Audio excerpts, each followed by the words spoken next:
A partir de agora está com os pés na Terra.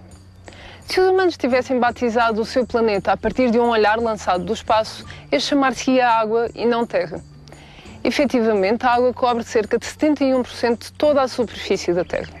No entanto, a abundância presente em oceanos e mares contrasta com a escassez e degradação da água doce, sendo que apenas 1% de toda a água existente no planeta está disponível para consumo humano.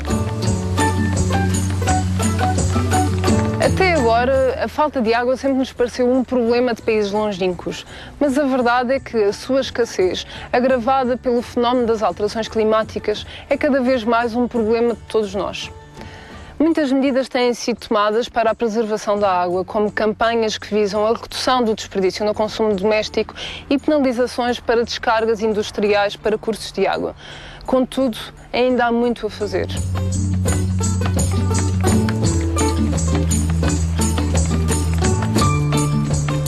Sendo a água um elemento insubstituível e fundamental à existência de vida na Terra, a sua exploração intensiva, como qualquer tipo de poluição provocada, direta ou indiretamente, pela libertação de produtos tóxicos, constitui um grave risco para a saúde e sobrevivência do homem. A produção alimentar é atualmente a atividade humana que mais água consome, sendo que a agricultura é responsável pela utilização e potencial contaminação de 70% de toda a água potável.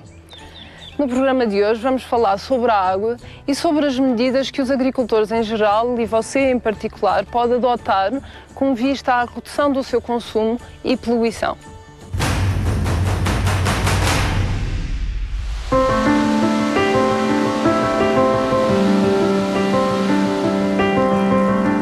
A poluição global que penetra nos cursos de água procede de muitas fontes.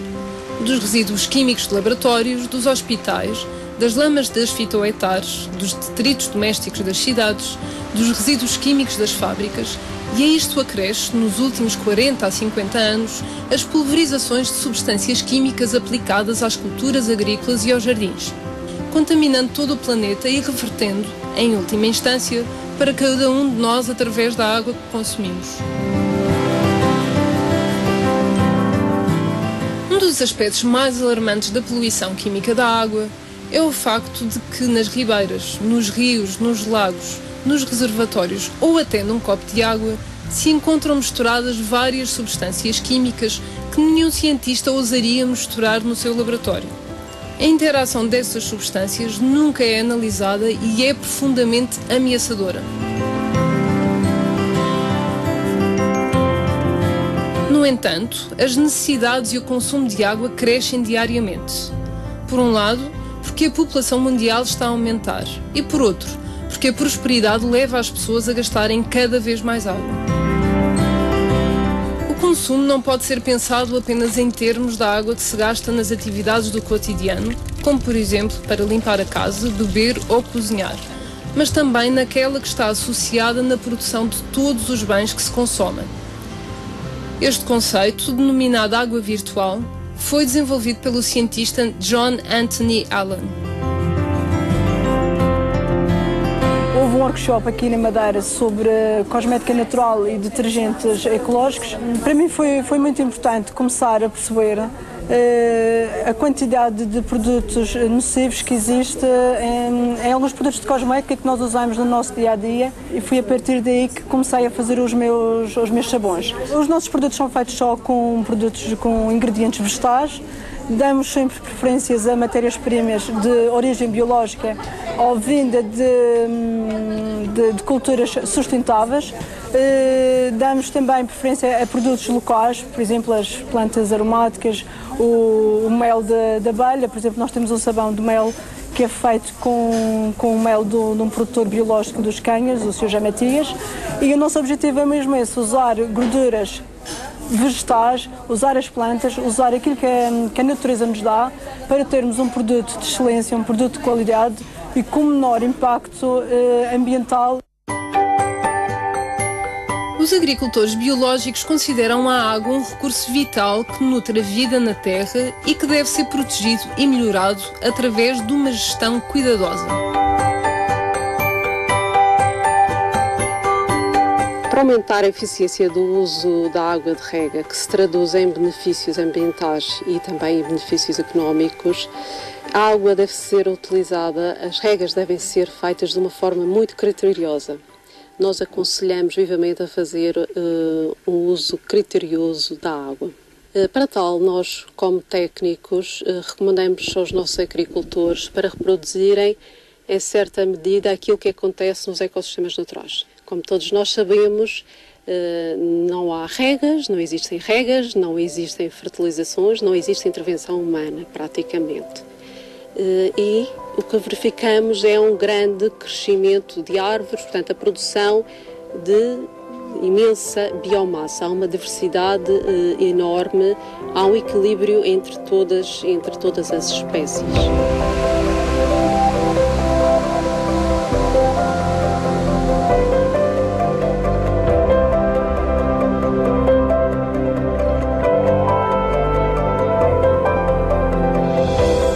Nós podemos, de certa forma, reproduzir, podemos de certa forma imitar através de variadas técnicas. O empelhamento do solo consiste na simples cobertura deste recurso com resíduos orgânicos, com resíduos biodegradáveis, como por exemplo as palhas de bananeira, o bagaço de cana, bagaço de uva, feiteira, outros resíduos triturados ou não.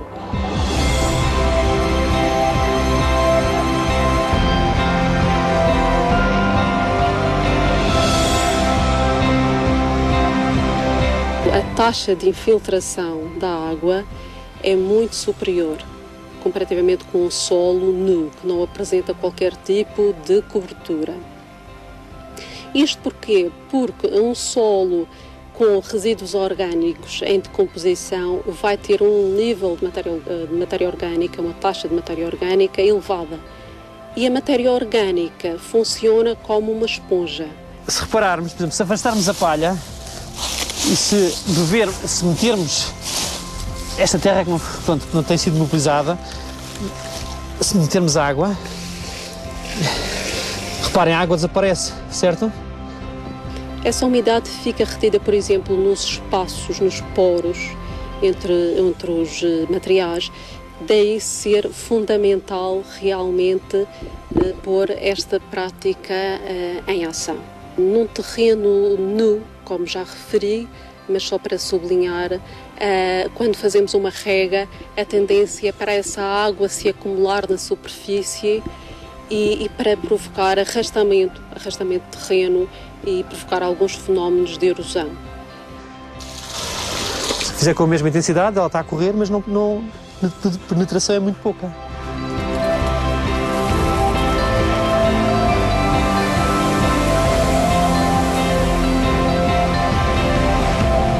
A proibição de produtos químicos de síntese, a utilização de espécies mais resistentes e adaptadas a cada local, a manutenção de solos vivos e ricos em matéria orgânica, a restrição no uso de fertilizantes e no número de animais por hectare, as rotações de culturas com diferentes sistemas radiculares e os cobertos vegetais ajudam a manter a qualidade dos recursos hídricos e fazem da agricultura biológica um exemplo a seguir.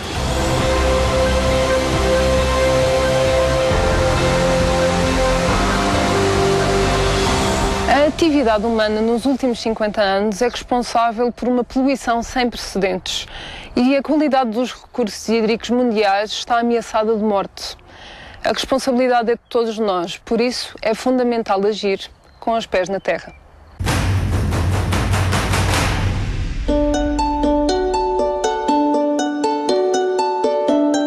Estamos num jardim de plantas aromáticas, no centro da cidade do Funchal, onde iremos partilhar convosco flores comestíveis, plantas usadas em chá e outros segredos. Convidaram-me para tomar chá, o chá das 5, mas com um desafio associado. Ou seja, a Carla convidou-me para um chá, mas não me vai dizer qual a planta ou quais as plantas que usou e eu terei que descobrir através do sabor. Então, experimenta lá.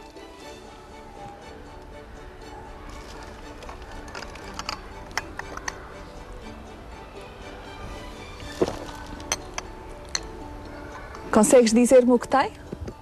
Olha, é muito agradável, ligeiramente adocicado, refrescante, pelo aroma e o sabor, porque eu acho que quando se prova um chá, para além do sabor, o aroma conta muito, e também pela cor do próprio chá, eu diria que é o funcho. Acertaste. Diz-me o seguinte, neste jardim tens várias variedades de funcho, este chá em concreto, porque é ligeiramente adocicado, é de alguma variedade em particular? Precisamente, esse usamos a variedade doce, que é ligeiramente mais doce, a própria umbelífera também é de dimensão maior comparativamente ao vulgar. E tem uma particularidade, penso que já deves saber. Também a flor se pode comer e é extremamente apreciada por todos quantos nos visitam. Eu já tinha experimentado a variedade vulgar, mas esta não, é mais doce. Nunca experimentei a variedade azórica. Também embora o Fuenicula vulgar, variedade azórica, seja realmente o funcho da Madeira e desta região da Macaronésia, enquanto que as outras, principalmente o Dolce, é cultivada. Mas este que tu me deste a provar é muito mais agradável, até para usar em saladas, para guarnecer sobremesas.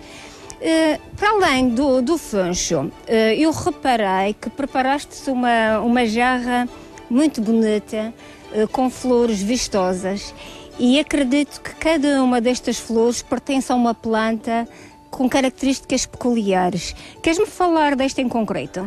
Neste caso temos a calêndula officinalis, que tem um grande potencial, quer a nível medicinal, falando agora do medicinal, e que se pode articular muito bem com a salva, sobretudo para problemas de infecção, de garganta, tratamento de dores. Esta também é comestível e cada vez mais é utilizada quer em saladas, quer em outros produtos no nosso dia ou na nossa alimentação diária.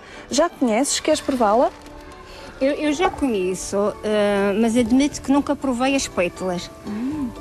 Contudo, li um artigo muito interessante que se falava no uso das pétalas de calêndula officinalis. Officinalis significa que é medicinal. E o uso das suas pétalas justamente pelo corante que pode atribuir aos cozinhados e que abordavam como o açafrão dos pobres. Ou falso açafrão, aliás. Se juntarmos no fim da cozedura do arroz um pouco das suas pétalas frescas ou mesmo secas, também dará esse efeito e ficará um arroz também com aspecto agradável e igualmente nutritivo. E do ponto de vista da utilização da planta em cosmética, tu poderás nos contar algo sobre o seu uso? Portanto, é uma das plantas que tem um dos poderes antibacterianos mais ativos. Além disso, é extremamente útil para cicatrizar pequenos arranhões, pequenas feridas, mesmo uma pequena mordidela de inseto pode ser contornada com a fricção da própria flor sobre a picada. Este jardim tem tantos segredos por desvendar que certamente viríamos cá várias vezes.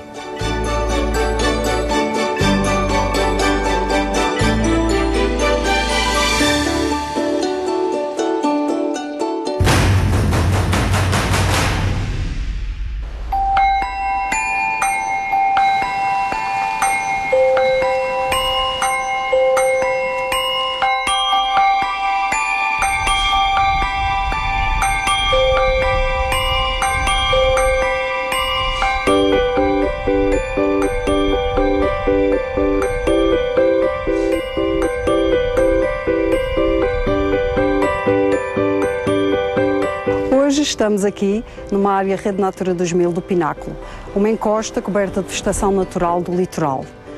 Aqui encontramos algumas plantas raras, únicas no mundo, e a área de nidificação de muitas aves marinhas. Lá embaixo temos a Reserva Natural Parcial do Garajal, a primeira área exclusivamente marinha classificada em Portugal em 1986.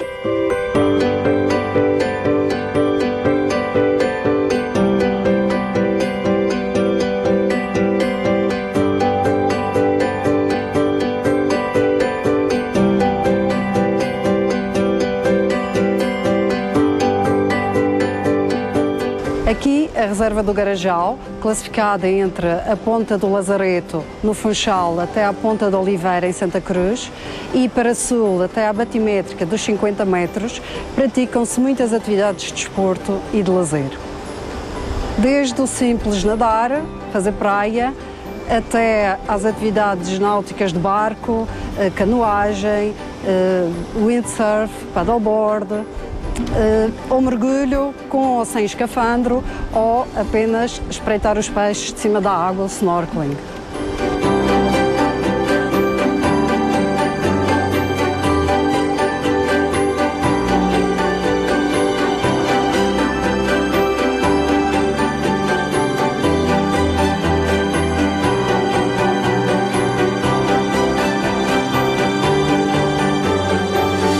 Estas águas são muito ricas em biodiversidade, sendo um grande polo de atração para o mergulho, sendo amplamente conhecidas na Europa como uma excelente área para a observação das espécies marinhas, devido à clareza da água, o mergulho ser muito perto da costa e ficar a poucas horas da Europa.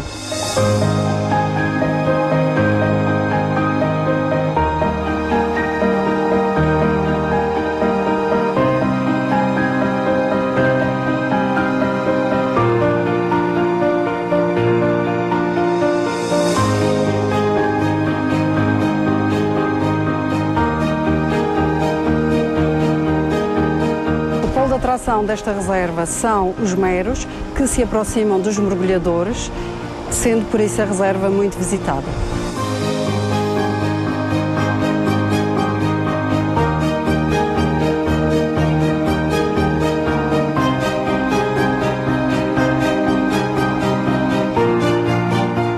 Ao mergulhar, não alimenta os animais, não interaja com a envolvente, cumpra o regulamento desta área protegida, seja um exemplo para os outros, faça eco desta mensagem.